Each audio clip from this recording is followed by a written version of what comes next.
the right to sell it to Sally? Nope. Why not? Because Bill is obligated to sell it to Joe. Why is Bill obligated? Because Joe paid him $5,000. What just happened? Joe just bought an option. Ha! Who just had a light bulb goes off? Who just got that? All we talked about was transferring of rights. Joe is paying Bill for the right to buy the house. Joe doesn't buy the house. He just has the right to buy it. Robert says, ding, ding, ding. Daniel says, I got it. Jennifer says, me. Sandy, she was confused a minute ago, but she just says, I get it. This isn't that complicated. It's just understanding a different language. Joe has purchased the right to buy the house. In exchange for that right, he paid Bill $5,000, and Bill is now obligated to sell. I don't know how you spell obligated, but that's my rough attempt tonight. He's now obligated to sell to Joe. Now, what happens if the 3 months comes and goes and Joe doesn't come back? Well, Bill keeps his $5,000. The option contract expires. Then Bill can go turn around and sell it to Sandy for $300,000. Earl says, what prevents Bill from selling the house to someone else for twice the price? A lawsuit? Earl, if I write a contract with you and I tell you, Earl, you have the right to buy my house for $200,000. Earl, you pay me $5,000. That is a contract. Earl, if I go sell my house for $300,000 to somebody else, you're going to take me to court and you're going to say, Jeremy owes me $95,000, the difference in my purchase price and my option price and the price he sold it for, because I sold Earl the right to buy the house. It's a contract. That's right. You got it. Who understands this? Anybody still a little bit confused?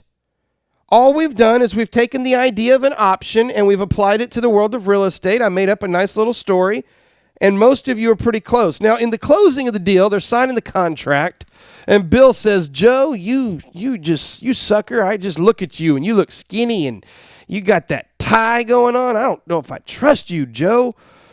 Joe, why do you want to buy my house? What do you know about my house that I don't know about it?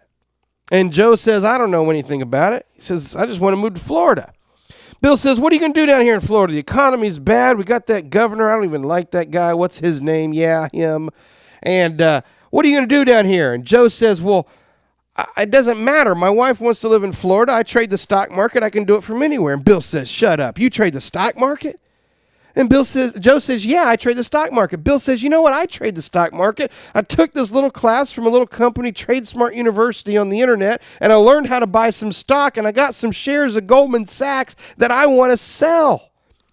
Joe says, no kidding. You got some Goldman Sachs? Bill says, yeah, I got some Goldman Sachs, and I'd like $100 a share for it.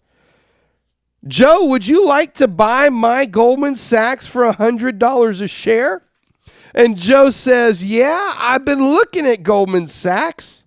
I might just want to do that, but I'm not ready today. What if I pay you $10 a share to lock in the price of $100 a share? And if I come back in 3 months, I'll buy it. And if I don't, you keep the $10 a share. What just happened? The exact same deal. Joe takes some money, sends it over here to Bill. Bill receives the money. Bill has the stock, and he gives Joe the right to buy it. Bill is contractually obligated now to sell it to Joe because of that $10 per share. What just happened? Joe just bought an option. Ha! Who got it now? You see what we did? All we're doing is we're taking the exact same situation. Bill is a seller. Joe's a buyer. Joe wants the right to buy. He pays money for that right to buy. Bill sells him that contract. Bill is now obligated to Joe, and Joe has the right, but not the obligation to come back and buy the stock. And Bob says he's moving to Florida now. Sandy's got it. You were confused a minute ago, Sandy, and now you got it. Good job. All right, let's unpack this deal just a little bit. Joe bought what kind of an option? There's two types of options. There's calls and there's puts. Joe bought which kind? Joe bought a call because Joe purchased the right to buy the stock, and a call option is the right to buy the stock. So let's look at the deal. Joe has the right to buy Goldman Sachs at the specific price of $100 per share for a premium of $10 a share by a certain date of 3 months. Does that fit the definition? It certainly does. The right, but not the obligation to buy or sell a specific stock at a specific price on or before a specific date. It fits the definition. That's what Joe purchased. Now let's look and see what happened for both sides of the deal. Joe was the buyer. Bill was the seller. Joe and Bill. Bill still owns his stock. He didn't sell it. But Joe owns the right to buy it. Joe paid Bill $10 a share. Bill's got the money. Joe's got the rights. Bill has agreed to sell it to Joe for $100 a share if Joe wants to. Joe has the right to buy the stock for $100 a share if he wants to. And if time runs out, Joe will end up losing his $10 a share, and Bill, if time runs out, will keep the full $10 a share, and he'll keep his stock. Now, before I go any further here, yes, Edmund asked a question. He said, can you say Joe bought a call and Bill sold the call? That's exactly right, Edmund. That's exactly right. Joe purchased the call. Bill sold the call. That's exactly right. Okay, now, how many of you think that Joe got the good end of the deal, and how many of you think that Bill got the good end of the deal? I'm not saying one is right. I'm just asking what you guys think. Bob has voted for Bill. Rand voted for Bill. Robert said they both got a good deal. Edmund said they both did. Earl says it depends. Tim says they both got what they wanted. Very good way of saying that, Tim. And that's the truth. The truth is that they made a deal that they both could agree upon. And I really want to emphasize this. You know, when you trade options, just because you're making money doesn't mean someone else is getting screwed. They may have willfully gone into that contract with you because it worked for their strategy. No one's forcing you to trade the option. You know, people in the world of stock trading often have this idea that if I'm making money, someone else is losing money. But, you know, what if that's part of their strategy? What if, you know, you don't know the backstory here. This could have been part of a strategy that Joe's fine with losing the $10 if he lost it. And so, you know, it's not necessarily black or white, right or wrong. Someone got the good end of the deal. They both got a deal that they wanted. Bill receives the right to, or somebody's given, I said that totally horribly. Let me say this better. Bill receives $10 a share, and he's guaranteed to get the $100 a share that he wanted to sell for. So Bill got a good end of the deal because he's getting 10% more. Joe didn't have to put up $100 a share, and he gets control of the stock. So I'm not sitting here to say that one's better than the other. They both got the deal that they want. Now let's look at the different perspectives and see who's looking at what. Bill's looking at Goldman, and he's thinking, you know, I bought this thing, and it's just going sideways, and, you know, it's kind of been going down for several months, and, you know, maybe recently I kind of started going sideways, but Bill's looking at this thing, and he's like, I just got the raw end of the deal. I shouldn't have bought it. I bought in back here at $100 a share, and oops, sorry. I didn't mean to draw the lines yet, but there we go. He bought in back here at $100 a share, and he's thinking, you know, the stock's been going up and down and up and down. If I can just get out for $100 a share, I'm happy. That's what Bill's thinking. Bill's thinking, I just want to kind of break even. By the way, how many of you have ever thought like Bill? How many of you have ever thought, if I could just break even, I'm happy? And so how many of you would have been willing, if maybe you purchased the stock back here at about $100 a share, and it went down to 90 and back up and back down and back up and back down and back up? How many of you would be willing to say, yeah, if I can just get out at $100, I'm happy? Well, that's what Bill did.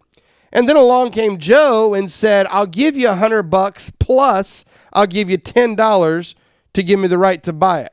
You're thinking to yourself, I've got $10 profit, and if the stock goes back down to 90, I can break even. I can sell it for 90 and I'm still breaking even with 100. So if you own this stock, this is one way that you can lower your dollar cost average by selling those calls against it. That's all Bill's doing, and it's a good deal for Bill. Let's look at what happens for Bill. Bill still owns his Goldman Sachs. He was willing to sell for 100, but he gets an extra $10 if he holds it for Joe. In the best case scenario for Bill, he makes his $100 per share, plus he makes an extra $10 a share. He gets $110 per share. That's the best case scenario for Bill. Now, what happens if Goldman Sachs goes down? If Goldman Sachs goes down, well, Bill still owns his Goldman Sachs. He also keeps the $10 per share premium, and he can turn around and do it again. So all Bill has done is taken $10 per share off the table. He's either going to get his initial desire, which was $100 plus 10, or he takes $10 out, he lowers his cost basis, and now he could sell it for 90 and still break even. How many of you could see why Bill would want to do this transaction? This is a good deal for Bill. If it's the deal that Bill wanted. If that's the outcome that Bill wanted. Does that make sense? It's a good deal because it lowers his cost basis and it gives him the opportunity to make money if the stock goes up. This transaction that Bill just did is what we call a covered call. And it's a lot like renting your stock. Have you ever had a house that you owned and you would love to sell the house, but you can't quite get the value for it that you want, and you decide you're going to rent it for a while? And you kind of start watching those rental checks come in, and you start thinking, man, I'm making some income from this house. And if I do this long enough, I could sell it in a year or two, having collected maybe $15,000 or $20,000 in rent, and I could actually sell it for $10,000 less than I'd planned on selling it and still break even. You ever thought like that about a real estate rental property? Yeah, a lot of people have thought like that. And we can do the same thing with a stock. We can take a stock that we own and we can sell a call against it and bring cash in. That's all Bill's doing here. He's covered in the trade because he owns the stock. In the end, he either gets to keep the stock and collect the premium, or he sells the stock and collects the premium, so he's selling it for more than he could have sold it for. He can also turn around and do this again and again.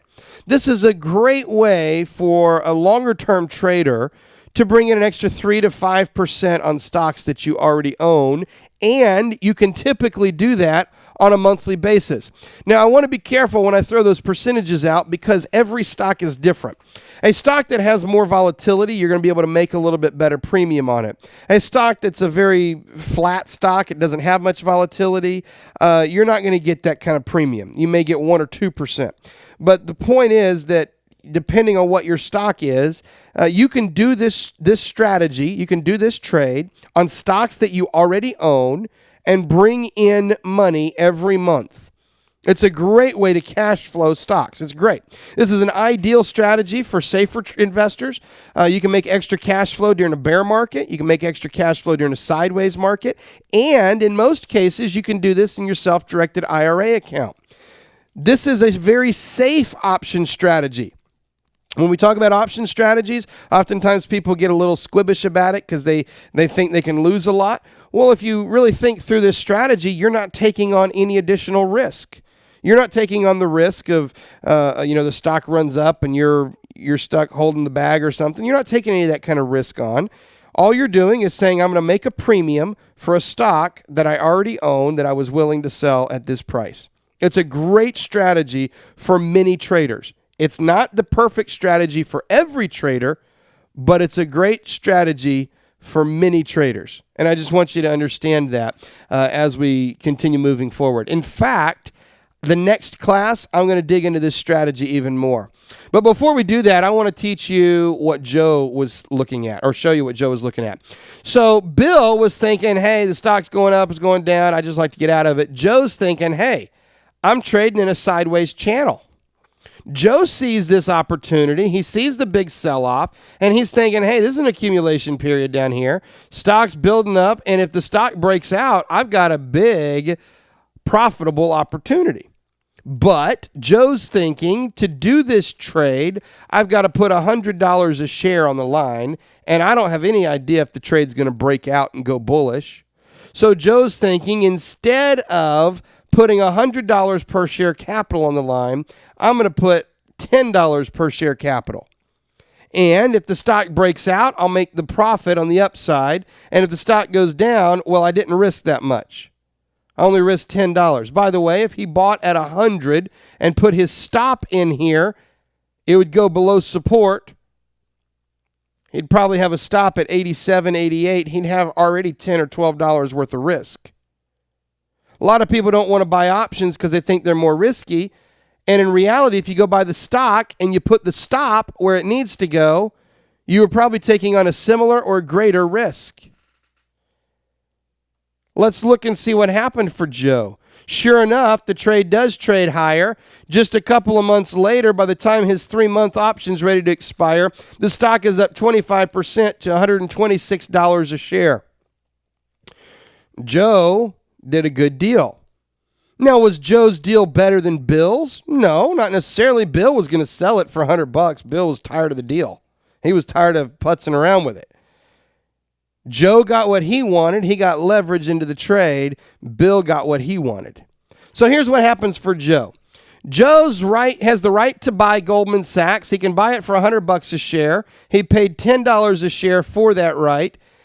Goldman Sachs ended up going up over $125. Joe exercises his option, spends $100. He's got $110 as a cost basis here, and now he's sitting on a $125 stock that he's got a cost basis of $110 on. That's if he exercised it. I'll show you later how he can actually double his money on that, but we'll talk about that later. Let's look at these rewards for Joe. The benefit that Joe took from doing this transaction is that he got control of the stock without putting up the full amount of money. As I already showed you, Joe would have had to put $100 per share on the line to go take the speculative risk of this trade. Instead of putting $100 per share on the line, Joe said, I'm just going to put $10 on the line. That's a tenth of the risk. Does that make sense? And what ended up happening is he ended up, getting a good benefit out of that. As the stock goes up, what do you think happens to that option price, Earl? That option price is going to go up too. As the stock goes up, the value of the option goes up. So if you buy a call option, you're going to make money when the stock goes up. That makes this a bullish strategy. So you just learned another strategy, another bullish strategy, Ken. You can buy call options as a bullish way to make money in a bullish trend. That's pretty cool, isn't it? Let's look and see what happens to Joe if Goldman Sachs goes down. If Goldman Sachs goes down, then Joe's right to buy is going to expire, and he'll end up losing his right to buy, and he'll probably end up losing certainly a percentage and maybe all of his money. When we get into the more advanced classes, I'll show you how to protect your capital so you don't have to lose 100% of it. But right now, for my simple reasons, we'll just say he loses all of it. Okay? He doesn't have to lose it all, but for now, we'll say he lost all of it. Just keep it simple. All right, let's talk about the value of the option. What is the value of this option? How much would it go up? Well, let's understand this. If you buy the stock at $100 and the stock goes up to $126, that's what we did. He had the option, or he purchased it at $100. If it goes to $126, he would have made $26 per share. That would give him an ROI of 26%. But look at this option. He doesn't have to exercise the option. Instead, all he needs to do is buy the option. He buys the right to buy it at $110. And as the stock runs up to $126, what's the difference in $126 and $110? He has the right to buy it for $110, right? Or sorry, he had the right to buy it for $100. I'm an idiot now. I'm talking about his cost basis instead of his his strike price. He bought the $100 call option. Forgive me. He bought the $100 call option. Stock runs up to 126. What's the difference in 126 and 100? The difference is $26. But remember, it took him $10 to do the deal. So Joe's profit on this would be $16. Now, how do I know that's his profit? Because the difference in $26 and $10 is $16. And we're talking at expiration when the full value of the option is there. That would have been worth $26. How do I know that? The difference in 126 and 100. So if Joe made $16 per share on a $10 investment, it's a 160% ROI. In other words, here's what's happening. Joe has a couple of opportunities here. He could use the option to leg into the trade and ultimately make, maybe 20% on the trade, 26%. Or he can just go sell the option and he gets 160%. Now, I know I haven't fully explained that yet. I will explain that more as we move forward, but I'm planting the seed that for Joe, he has choices here. He doesn't have to buy the stock. He could simply trade the option. Okay? Now, let's look at the put option side of that. If you've got questions about the calls, I'll answer them at the end. I don't want to get too far too far off my agenda right now. Let's talk about the put option side. The put option, remember, is the right to sell the stock. The put option is the right to sell. So let's say that Bill has decided instead of selling his Goldman Sachs, he just wants a guarantee. He wants a guarantee that he'll get at least $100 per share. So Bill decides to go pay a premium of $10 a share to Sam, and Sam now guarantees this position. Now, if the stock goes down, what happens? Stock goes down, Joe's got a put option. He has the right to sell it back here because it's the right to sell. So here's what happens. Bill still owns his stock. He paid $10 to Sam, and he's got the right to sell the stock if he wants to for $100 a share. If time runs out, he has to go buy more insurance. Sam, on the other hand, he assumes the obligation to buy the stock at $100 a share.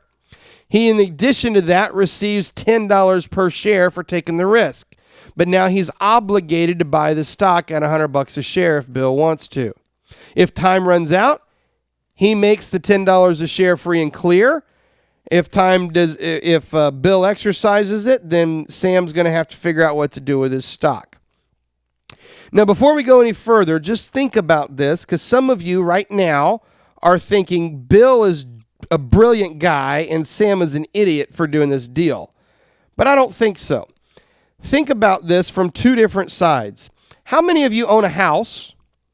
And how many of you have maybe $300,000-$400,000 tied up in that house? And how many of you have homeowners insurance on that house? Why do you have homeowners insurance? To protect your asset in the event that it burns down, a tornado comes and blows it away. You get struck by a hurricane, big bad wolf comes and blows it away. You're protecting your house from destruction. You're protecting your investment. Who insured your house? Probably a company like State Farm or Allstate or Nationwide or somebody else, an insurance company. And what do you do in exchange for that insurance every month? You pay them a premium. Now, do you get to the end of the month and kick and scream because your house didn't burn down?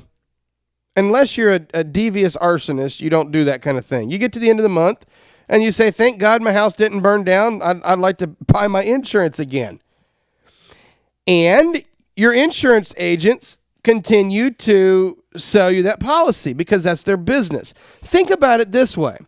Bill is simply insuring his stock, and Sam is in the insurance business.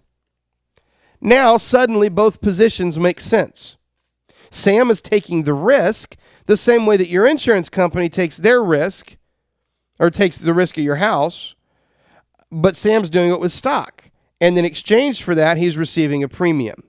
Does this make sense? So when you think about that, who's getting the better end of the deal? Well, neither one. They both have a different outcome. Sam is trying to make the premium on the stock that he's insuring, and Bill is trying to get insurance. They're both getting what they want.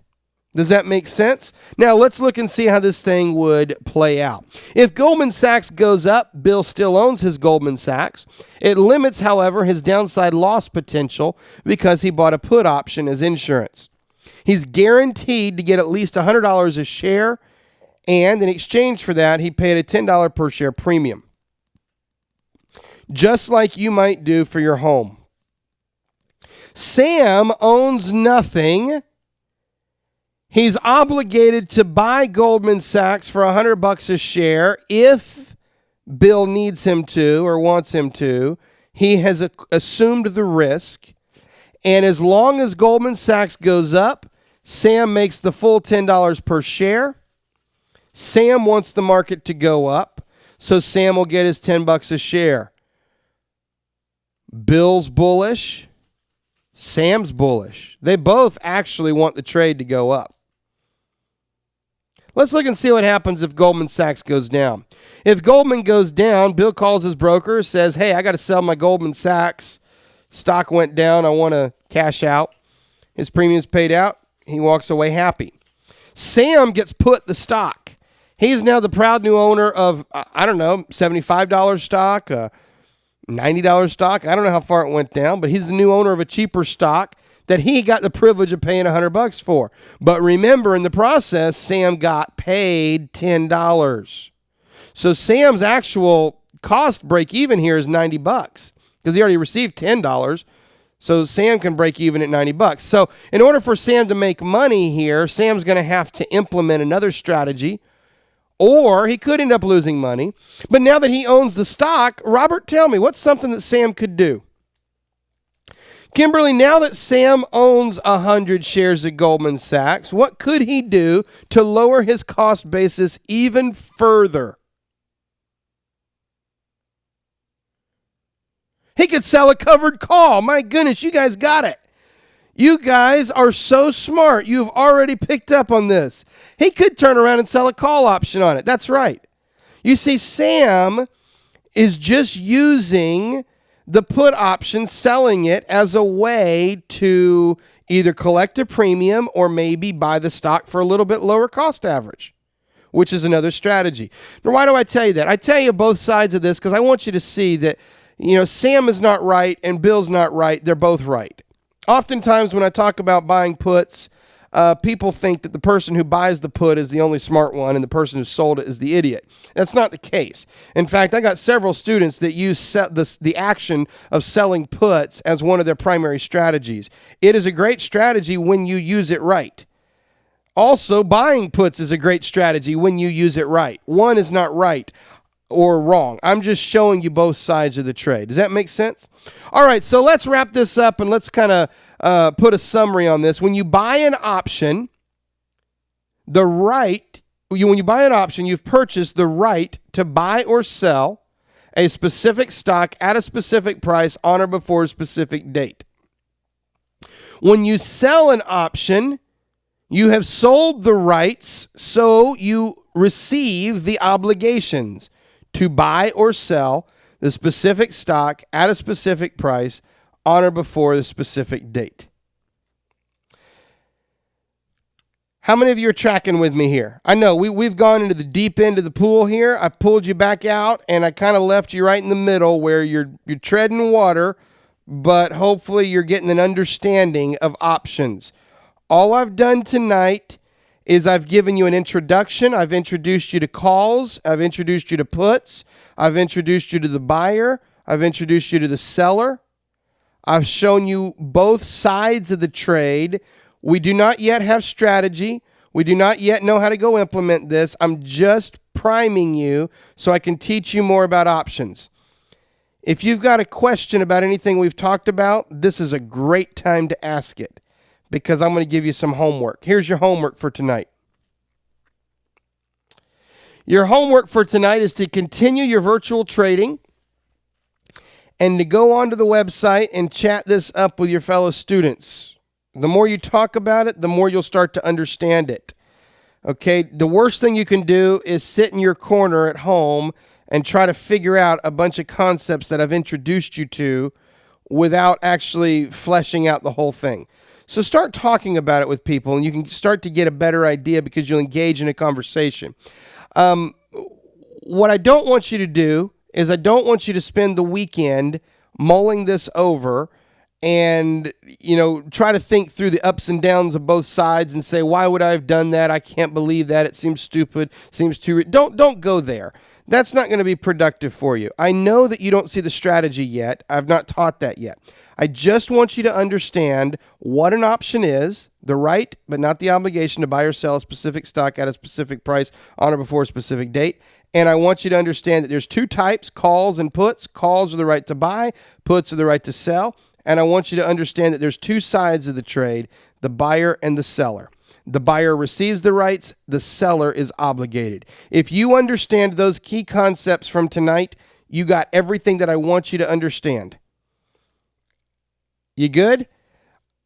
You guys have an awesome evening. Have a fantastic weekend. Have a great weekend. I look forward to seeing you Thursday night. Thursday night, we're going to talk about options trading part 2. I'm going to get into option pricing. I'm going to get into covered calls.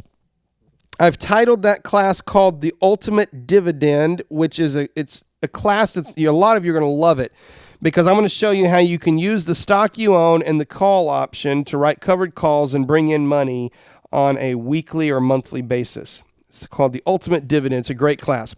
So I look forward to seeing you Tuesday. Sorry, did I say Thursday? I meant Tuesday. I meant Tuesday. Forgive me. I meant Tuesday. See you Tuesday night. Tuesday.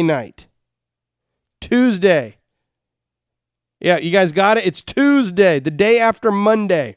Forgive me if I said Thursday. Tuesday. All right, we'll see you Tuesday night. Good night. Happy trading.